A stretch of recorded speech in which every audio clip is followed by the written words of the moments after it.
گناہ کا پتہ، گناہ کی سزا کا پتہ، لیکن نفس اتنا عادی ہو چکا ہے اس گناہ کا کہ اسے چھوڑنا مشکل ہے۔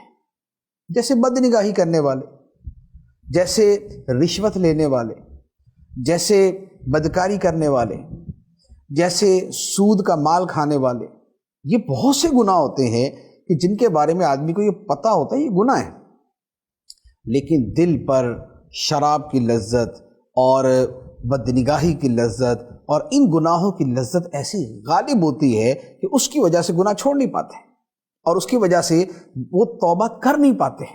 اب اس کا علاج کیا؟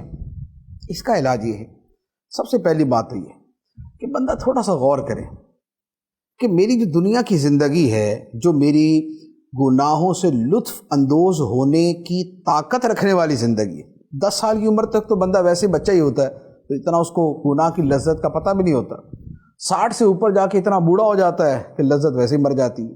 درمیان کے 50 سال بنتے ہیں۔ اب بندہ لذت کے غلبے کی وجہ سے، دل پر لذت کے غلبے کی وجہ سے توبہ نہیں کرتا، گناہ نہیں چھوڑتا، تو غور کرے کہ یہ 50 سال کے لیے گناہ والی لذتوں سے دور ہونا یہ میرے لیے مشکل ہے، میں اسے قبول نہیں کر پاتا، میں اسے برداشت نہیں کر پاتا۔ تو اگر مرنے کے بعد مجھے ہزاروں، لاکھوں، کروڑوں، اربوں سال تک اگر لذتوں سے دور رہنا پڑا تو وہ کیسے برداشت کروں گا؟ یہاں تو 50 سال برداشت نہیں ہو رہے، اور وہاں پر اگر معاذ اللہ حالت کفر میں مرا پھر تو ہمیشہ ہمیشہ کے لیے لذتوں سے گیا، آخرت کی لذتوں سے غائب، ختم۔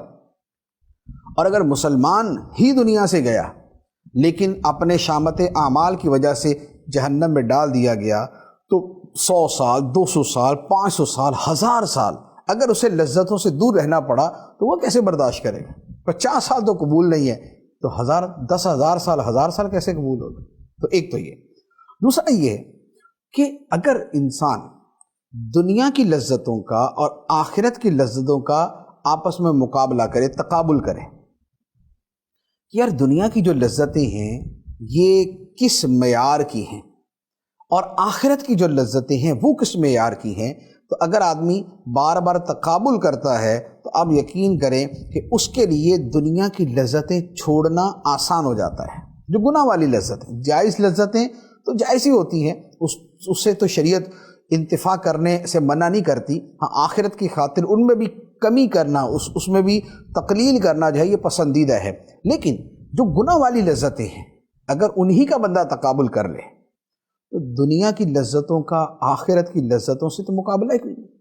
نبی پاک صلی اللہ تعالیٰ علیہ وآلہ وسلم ارشاد فرماتے ہیں کہ جنت میں ایک کوڑا رکھنے کی جگہ، ایک چابک کوڑا جو ہوتا ہے جو گھوڑے کے لیے استعمال کیا جاتا ہے اس کو بھگانے کے لیے، دوڑانے کے لیے، اگر ایک کوڑے کی جگہ جو جنت میں ہو اس کا ساری دنیا سے مقابلہ کیا جائے تو وہ ساری دنیا سے زیادہ قیمتی ہے۔ پھر دنیا کے اندر جو گھر ہیں مٹی کے ہیں، آخرت کے اندر سونے چاندی کے ہیں۔ دنیا کے اندر لذت ہے تو لذت کے ساتھ مشقت اور تکلیف بھی ہے، آخرت میں لذت ہی لذت ہے، تکلیف کوئی نہیں، مشقت کوئی نہیں۔ پھر دنیا کی لذت 50 سال، 60 سال، 100 سال تک آدمی زندہ رہے گا تو مزے لے لے گا، اس کے بعد ختم۔ آخرت کی لذتوں نے کبھی ختم نہیں ہونا، ہمیشہ ہمیشہ باقی رہیں گی، خالدین فیہا ابدا، ہمیشہ ہمیشہ وہ جنت میں رہیں گے۔ تو اگر آدمی تھوڑا اپنے آپ کو دنیا اور آخرت کی لذتوں کا تقابل کر کے دیکھے تو اس کے لیے پھر گناہ والی دنیا کی لذتیں چھوڑنا آسان ہو جاتا ہے، توبہ کرنا آسان ہو جاتا ہے۔